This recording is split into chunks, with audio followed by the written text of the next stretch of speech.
Biohabitats is proud to sponsor this episode of the Rewilding Earth podcast during the UN Decade on Ecosystem Restoration. And always, Biohabitats applies the science of ecology to restore degraded ecosystems, conserve habitat, and regenerate the natural systems that sustain all life on Earth. Ecological restoration is positive action that you can take and support today. It's also incredibly rewarding and a lot of fun. Learn how you can get involved in the UN Decade on Ecosystem Restoration by exploring the links in extra credit.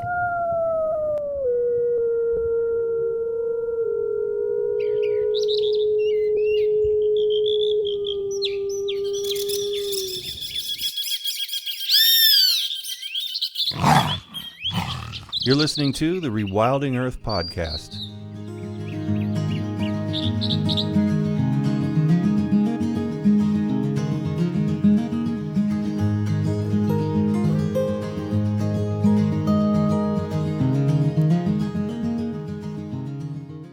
As we cautiously look forward to a new year in conservation, I recently spent some time looking back at some of the great episodes on the Rewilding Earth podcast from 2022. It turned out to be a year of wild swings between good and bad news, a year that has tested everyone here at the Rewilding Institute as we were forced to say goodbye to our dear friend, mentor, and conservation legend, Dave Foreman. It was also the year that rewilding clawed its way deeper into environmental vernacular as humanity debates how it will provide a future for wildlands, oceans, and biodiversity on this planet. Following are excerpts from 11 episodes that were impactful to me in 2022, among a year of chats with experts that inspired us to keep up the hard work for a better future for the wild. A year after a sitting U.S. president acknowledged the need for 30 by 30, the Rewilding Institute set out to clarify what real land and water protection means so that the pencil pushers aren't tempted to count paper protections to meet the goal. Today, there are countless rewilding projects, big and small, happening in North America and around the world, though we found out some projects are playing fast and loose with the term, as Kate McFarland pointed out. There is widespread agreement in any commentator you'll read that in the common European use of the word rewilding, the underlying concept which is applied comes out of the Netherlands. It's this Dutch concept called nature development, which held the controversial project Oostvaardersplassen as its flagship project. And I actually went back to see what you had already had about the European context on the Rewilding Earth podcast. And I noticed that in a couple of your other older interviews with Paul Jepson and then Mark Fisher, obviously they disagree in their evaluation of rewilding in Europe, but they say the same thing on this point about linguistic usage.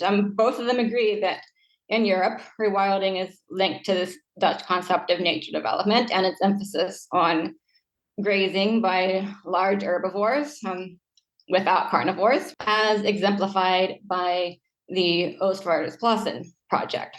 Jepson described it as reassembling the wild herbivore guilds of the Pleistocene or something like that. Fisher described it as grazing livestock in fenced areas, but they're talking about the same thing. The dominant practice called rewilding is to graze livestock in fenced areas, and the justification is often given by groups like Rewilding Europe is that it supposedly replicates the communities of mega herbivores that lived 12,000 years ago or so. And it's assumed that this is the appropriate baseline for restoration. So that's one of the claims I'm interested in about what rewilding is. It's an ambiguous term that has taken on divergent meanings in Europe and North America. After spending decades as more of an insider term, today putting the term rewilding in the name of any kind of project or article gets attention. People were really leaning in 2022. And thankfully, it was an inflection point that Dave Foreman, coiner of the term, was able to witness before he left us. On the Rewilding Earth podcast in 2022, we talked to ecological restoration and fire experts. Here's Stephen Pyne on humanity's evolving relationship with fire. And the pyrocene brings together a lot of stuff I've been writing about for a long time and tries to crystallize it into a kind of metaphor, if you will. In many ways, it's my answer to those people who say the future is so dire and strange that we have no way to connect it to the past. We have no narrative. And we have no analog. There's nothing we've had in our experience that will prepare us for the kind of strange happenings that are coming. And my sense is we have a great narrative. It's the unbroken story of humanity and fire, a kind of mutual assistance pact we made long ago. And I think we have an apt analogy. We're creating the fire equivalent of an ice age. And the enlightening time I spent talking with Deborah Landau on fire and ecological restoration. So a lot of times people ask me about carbon emissions with fires. And well, when we're doing these controlled burns, goodness, isn't that a bad thing because you're releasing all this carbon into the atmosphere? And what I tell them is, well, when we're burning on purpose, when we're doing a control burn, it really is under very controlled circumstances. It's not too hot, it's not too windy, it's not too dry. We're burning in a very targeted area. And the result of those burns is this amazing resurgence in growth. So even though you've released some carbon into the atmosphere, you're locking in so much more with the new growth that you get after the burn. And there's a lot of the fuels that don't get completely consumed. They turn into, say, charcoal or pyrogenic carbon. And those actually get locked into the soil for millennia. But these mega fires that we're seeing are so hot that they're even burning the soil. So the entire tree is consumed, the soil is burned, and it takes very, very long for those systems to recover and to recover that carbon that was lost. But when you compound that with houses and cars and petroleum products, when you're burning all of that, the effects are really catastrophic. So it's just a whole other order of magnitude of damage that's occurring now with these mega fires out west, and this combination of forests with far too much fuel in them and human structures. Ecological restoration was a prevalent theme in 2022 due to the generous support of Biohabitats and their leaf litter publication, which provided us guests like Deborah and Stephen, and also Bethanie Walder on ecological restoration at all scales. One of the things we see as all of these global targets for tree planting, just in the name of carbon sequestration, are promoted, is that it can create a perverse incentive. And so because people are approaching this idea of trees as a way to address carbon instead of forests as a way to provide a broad suite of benefits for nature, inherent benefits just for nature to exist, as well as benefits to people, ecosystem services, that's typically called, we've seen this emphasis on tree planting. And that emphasis on tree planting can be negative, because if we care only about carbon sequestration, then the outcome is that you only get rows of trees planted and you don't get an ecosystem and you don't get habitat. You don't get other ecosystem services that, including non-timber forest products and other things that would be provided by reforestation and full ecological restoration. I was honored to have Cara Nelson, who helped develop the guiding principles for the UN Decade on Ecosystem Restoration. Per the principles of ecological restoration, ecosystem restoration, and rewilding, it's in all of those. A basic principle is that your planning should be based on the objective of improving the ecological integrity of the ecosystem that you're working in. So it doesn't start, your objective doesn't start and end with, we need trees. It starts with ecological integrity. So that means, number one, the area to be in the context of restoration must have been degraded. So if you're proposing to plant trees, afforestation in grassland communities, that's not a restorative activity. And then secondly, the activity should improve ecological integrity. So that's composition, structure, function, connection with, subsidies from the ecosystem you're working in into the larger landscape, reducing threats from the larger landscape. So if your activity is spraying a weed, whether or not that's in the context of restoration depends on your overall goal. And if that activity, spraying a weed, results in secondary invasion by a different weed, obviously it's not a restorative activity. So part of this discussion and dialogue and principles and then standards of practice is to back that out. Okay, if we need to take a systems approach if we're trying to engage in this really complicated task of repairing degraded ecosystems. We have to unpack the degradation, and then we need to think about ecosystem assembly. We need to think about it in terms of soils and plants. We need to think about it in terms of wildlife and trophic cascades. Through our partnership with Biohabitats in 2022, we were able to meet guests that would have been tough to book on the podcast. It's good to have friends with connections. You can learn more about Biohabitats and subscribe to their excellent newsletter called Leaf Litter at biohabitats.com. Okay, so apparently I couldn't shut up about beavers this year. A listener pointed out correctly that I asked guests a lot of beaver questions. One of my favorite episodes was with Ben Goldfarb on beavers' role in rewatering the West. I think it's hard for us to understand, as you say, how, green and blue and lush and wet, the Western United States especially used to be. There are just amazing accounts of trappers and explorers, crossing places like southeastern Wyoming, which is today basically desert, and finding these, lush marshes full of waterfowl. And, so much of that was, of course, due to beavers. When we killed, several 100 million beavers, in the 17th, 18th, and 19th centuries, we profoundly changed the land in ways that we don't fully understand today. It's one thing that I think about often is that, when you've got a kind of a healthy beaver-rich stream, of course, all of those beaver dams are acting like speed bumps, right? Slowing the water down and spreading the water out across the floodplain. And when you lose all of those beaver-built speed bumps, there's nothing checking the velocity of water, and you get this really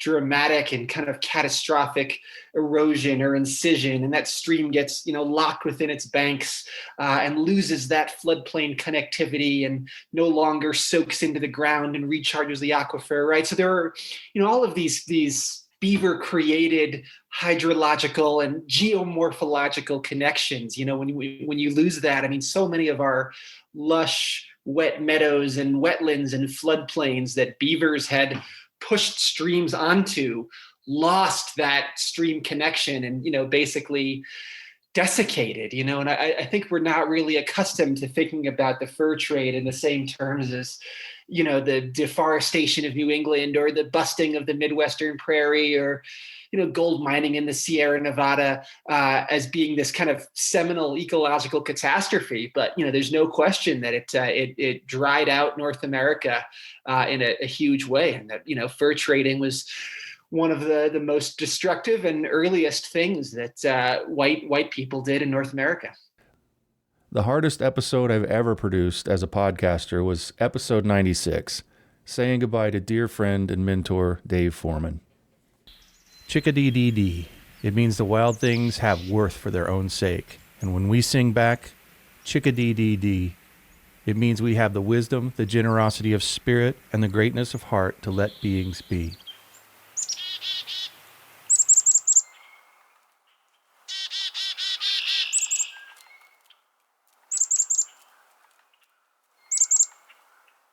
I think rewilding, the idea that we can not just keep what we have, but make it bigger and better and wilder, might be a key element in inspiring people to say we don't have to put up with the continued crash of wildlife species, continued exploitation of wild places, the continuing spread of people everywhere, of greater and greater acreages being ripped out of tropical rainforests, ripped out of wild grasslands or deserts, and turned into farm fields. Rewilding may be its greatest value is for inspiration, that we can do better we can make the situation with the world, with life, with the tree of life that we have become wilder and more whole, that we can return species to healthy populations and have them be in more parts of their natural range. We don't have to put up with the constant bad news of fewer and fewer tigers, fewer and fewer places for lions, fewer and fewer wild places in Utah that aren't industrialized with mines and coal mines and oil and gas drilling. That may be the great value of the rewilding concept, is to give people hope that together we can make things better. Suffice it to say, Rewilding Institute has been through a lot in 2022. But as Dave would guide us, we are using his memory and his vast conservation legacy as inspiration to redouble our efforts on all fronts at TRI. Our states that are leading, that have ongoing conversations on these policies of getting 30% of their state lands protected by 2030, 30 by 30. Part of our argument to them is, for example, you can't expect to achieve that goal in Missouri without looking at Iowa, right? You can't expect to achieve that goal downstream without looking upstream. You can't expect to achieve that goal also in Illinois without looking at what Iowa is doing, and vice versa.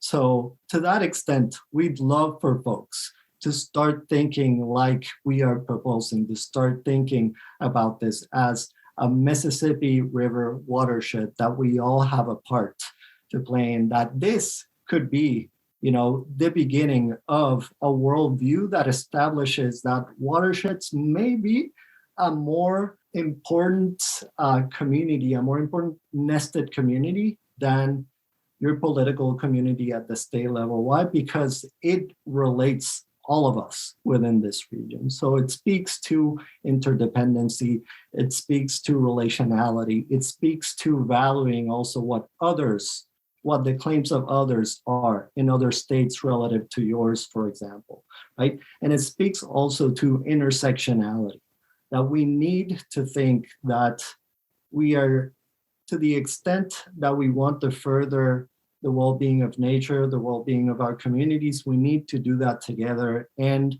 to the extent that we further that goal, we're furthering everyone's well-being, the well-being of the entire community of life, rather than the well-being of just Iowans or just folks from Illinois or just Wisconsinites, right? That seems a much more holistic perspective, in my opinion. That was Francisco Santiago Avila, one of the newest team members in a shared position with TRI and Project Coyote. Fran is the Heartland Rewilding Connectivity Science and Conservation Manager. Renee Secor heads up the Rewilding Carnivore Conservation Advocacy Program under the guidance of Dave Parsons, who played that role for many years. The U.S. Fish and Wildlife Service has defined the range of the Mexican gray wolf population to what we call the Mexican gray wolf experimental population area. And that's, predefined area in New Mexico and Arizona, in which we've decided lobos can live within that area, but when they travel north of the I-40 boundary, that's just, not acceptable to U.S. Fish and Wildlife Service. So they actually will go out and capture those wolves and bring them south of the I-40 boundary.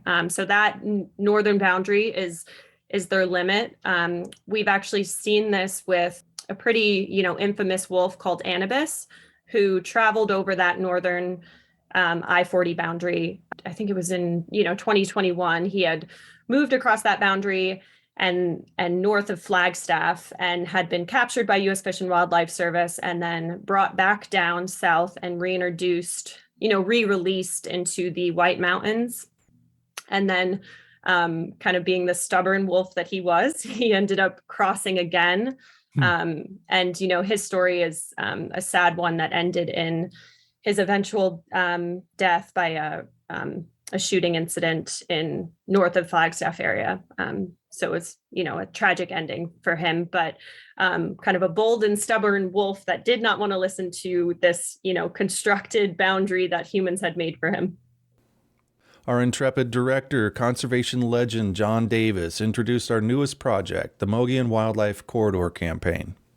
The Mogollon Wildway is a broad, relatively intact habitat link from the Gila Blue Wildlands Complex of southwest New Mexico northwestward, again along that upper elevation swath of habitats, to the Grand Canyon, to the north rim of the Grand Canyon. There is an extensive area of relatively high elevation habitat running from southwest New Mexico to north central Arizona, from the Gila Wilderness to the Grand Canyon National Park, to be specific. That's roughly what we mean by the Mogollon Wildway. And of course, the connections beyond that are vital too. But this regional wildway, this regional wildlife corridor, the Rewilding Institute and Wild Arizona and Project Coyote and many other groups see as being especially critical and a crucial part of a much larger spine of the continent, or Rocky Mountain Wildway. And Kelly Borgman, our Heartland Rewilding Connectivity Coexistence Coordinator, also a shared position with Project Coyote, on rewilding the Mississippi watershed. We have so many stories from farmers where they talk about, I didn't have any problems with coyotes for a number of years. Sure, you'd hear them, but you never really had a problem with them. But then, I let so-and-so on my property and he started trapping a bunch of coyotes. All of a sudden, I'm having problems with them. So clearly they're increasing their numbers, and that's why we're having issues. And so it's going to them and saying, actually, our science shows over 30, 40 years worth of data collection shows that what's happening is we're disrupting that pack structure. You said you've heard them. You've always had coyotes, but they were good neighbors. When you take out your good neighbor, you don't know who's going to move in. And it could be a loud party group that's, going to come in and disrupt your life. So we want to instead foster and build these areas where good coyote packs, where good packs of wolves, bobcats, mountain lions, well, they don't have packs, but you get my drift of we're having good wildlife neighbors coming through this area. And we're putting protections into place that are going to protect livestock. I'm not saying that you're never going to have an issue. And when we have a habitual offender, there are definitely strategies that we can take to evict them from the neighborhood and let a new family move in. So it's explaining it to them in those concepts of family and neighborhood and packs, something that we all kind of already have an innate understanding of. People may not always understand hard science. We can get real technical in our literature, but by connecting it to those universal concepts that we all innately understand as human beings, we can start to kind of modify attitudes and values and behaviors. Obviously, a pretty big year for TRI and rewilding in general. Looking at the guests already booked for 2023, including opportunities for live interviews with coalition members at events on the Mogollon Rim in Arizona and in the Jemez Mountains of New Mexico, even the highlands of Scotland, I'm staring down a year like no other in the history of this podcast. If you like what you've heard so far and want to support the podcast, please consider visiting rewilding.org/donate. Even $3 per month is a heroic amount for this scrappy operation to continue to explore the worlds of some of the most interesting people in conservation. I want to give a big thanks to you for listening and sharing this podcast with others. Without you, this show would be nothing more than a whisper in a hurricane. Thank you. Happy New Year, and we'll catch you on the other side. Thanks for listening to the Rewilding Earth podcast. We do what we do because of you. This podcast is supported by listeners like you who long to live in a wilder world. Please consider donating at rewilding.org and subscribe to our weekly news and article digest while you're there. To go the extra mile, you can follow and share Rewilding Earth on Instagram, Facebook, and Twitter. Bonus points for sharing this podcast with your friends. To listen to past episodes, go to rewilding.org/pod. That's rewilding.org/pod.